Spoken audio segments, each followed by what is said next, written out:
What's up mga ka-momentum? We are here at Condura. Oh.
For their canteen. So, ito yung walls na gagawa.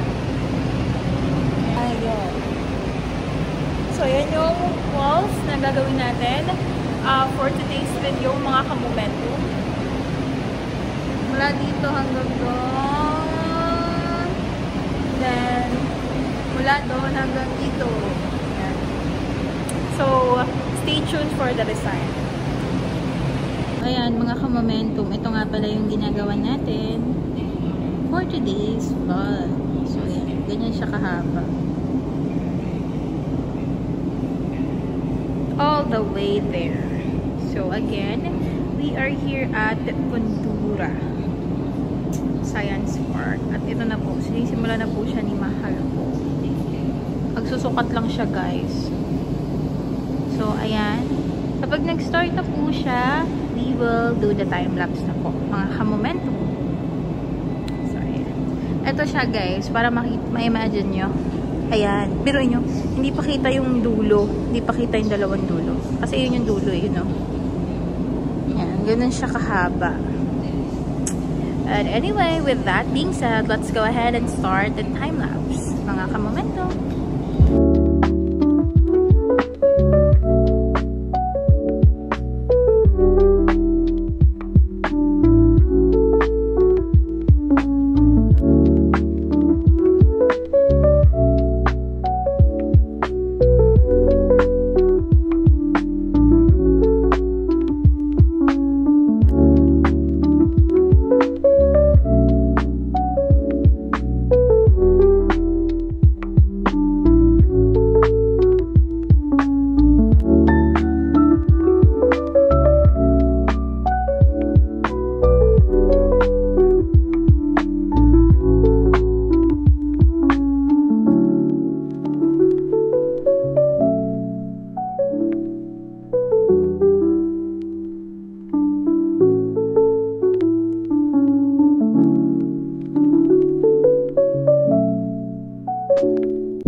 Ito na nga pala yung work in progress natin. Nag-start tayo kanina alas 12 and then ngayon mag-aalas 5 na po.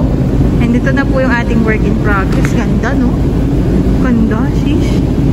So guys, the design, yung ginagawa po natin, the design is provided po by our client, by Architect Eric.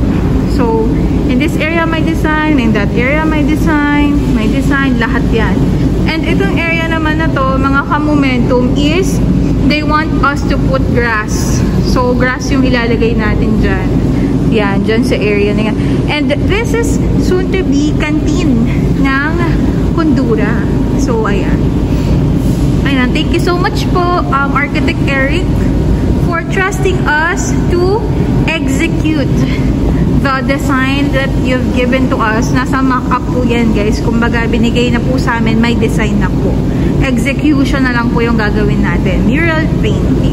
So, ayan, maraming salamat po. At guys, alam nyo, nakita tayo ni Architect Eric sa TikTok. And then, nag-inquire po siya. Eventually, binigay ko po yung social media account ko. Angelica Reyes Sanceda. So, ayun. Not expecting na ipapagawa po sa amin ito. Kaya maraming salamat po sa tiwala, Architect Eric. First day namin dito, guys, and this is going to be the first day as well of the month of March, year 2025. So, first project natin ngayong March ay napakalaki at napakahaba. Ayan, hopefully matapos po natin to hanggang next week. Bibigyan ko po kayo ng update. So now, this is our working in progress. See you mga ka-momentum tomorrow!